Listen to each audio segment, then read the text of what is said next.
হচ্ছে গিয়া মেনু। এই মেনুতে যাওয়ার পর ইনপুটে যাওয়ার পর এটা থাকবে, এটা হচ্ছে গিয়ে স্পিরিট, এটা হচ্ছে গিয়ে স্টিচ। এইখানে মনে করেন আপনার স্টিচ 2.5 করলাম, আপনি চাইলে 3.0 বা আপনি যে কোনো স্টিচ আপনি করতে পারবেন। করার পর ইন্টার দিলেন। আচ্ছা, ইন্টার দেওয়ার পর আপনার বডিটা এইখানে যদি থাকে, ভাই আমি যেইখানে হাত দিব ওইখানে দেখাবো, এইখানে যদি বডিটা থাকে আপনার ঢুকাইতে অপারেটরের কষ্ট হবে। তাহলে আমার এই বডিটা এইখান থেকে যদি আমি ঢুকাই তাহলে ইজি হয়। তাহলে আমি সেকেন্ড হোম পজিশন করবো হবে। হ্যাঁ, এই যে আমার ফিডিং দেওয়া আছে, এই ফিডিংটা আমি এখন সেকেন্ড হোম পজিশনে নিব।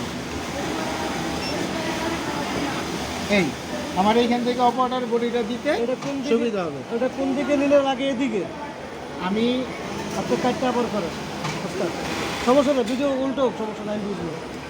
কাটটা আবার ভেজে কাটতে হয়, কাটটা আবার উল্টো হবে। হ্যাঁ,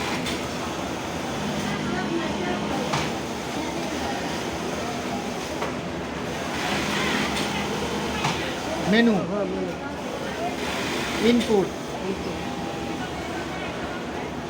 এটা হচ্ছে গিয়ে সেভ করার জন্য file, new file, spirit, stitch, inter. এখন হচ্ছে কি আমার এটা দেওয়া আছে, এটা হচ্ছে কি আমার ফিটিং জাম্প মোড। আমি এই যে বামে এটা চাইপা আমার বডিটা দেওয়ার জন্য, অপারেটরের বডি ইজি দেওয়ার জন্য আমি সেকেন্ড হোম পজিশনে যাচ্ছি।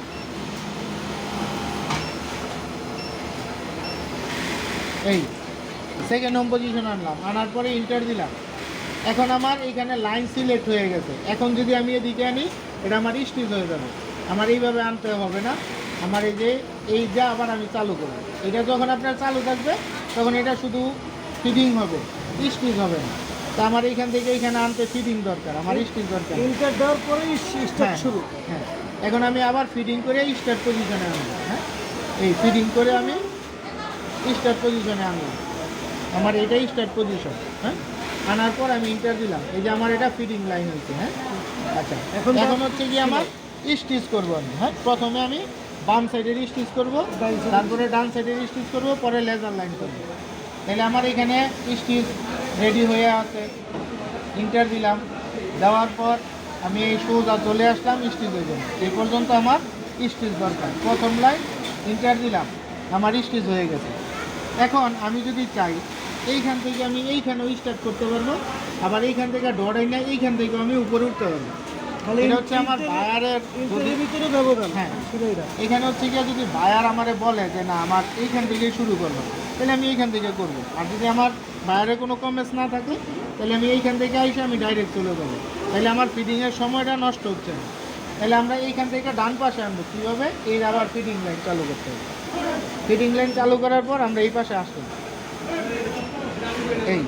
এইখানে আনলাম, আনার পর ইন্টার দিলাম। এই যে মাঝখানে আমার ডট লাইন হয়ে গেছে। এখন আমি আবার উপরে উঠবো, এই যে আমার লাইন সিলেক্ট হয়ে গেছে। এখন আমি সোজা উপরে উঠবো, এই পর্যন্ত আমার। এখন আমি ইন্টার দিলাম, এই যে 2 লাইন হয়ে গেছে। প্রথমে এই লাইন সেলাই হবে, ডট হয়ে এই পাশে আসবে, এইখান থেকে এইখানে আসবে। এখন আমি মাঝখানে লেজার কাটিংয়ের জন্য আমি মাঝখানে যাব। মাঝখানে যাওয়ার জন্য সেম আমার আবার ফিডিং লাইন নিতে হবে। নেওয়ার পর আমি এই মাঝখানে যাব, এই মাঝখানে আসলাম। আসার পরে এইখানে ইন্টার দিলাম, ফিডিং হয়ে গেছে। এখন আমার এইখানে আমি জানি যে এইখানে আমার লেজার অন করতে হবে।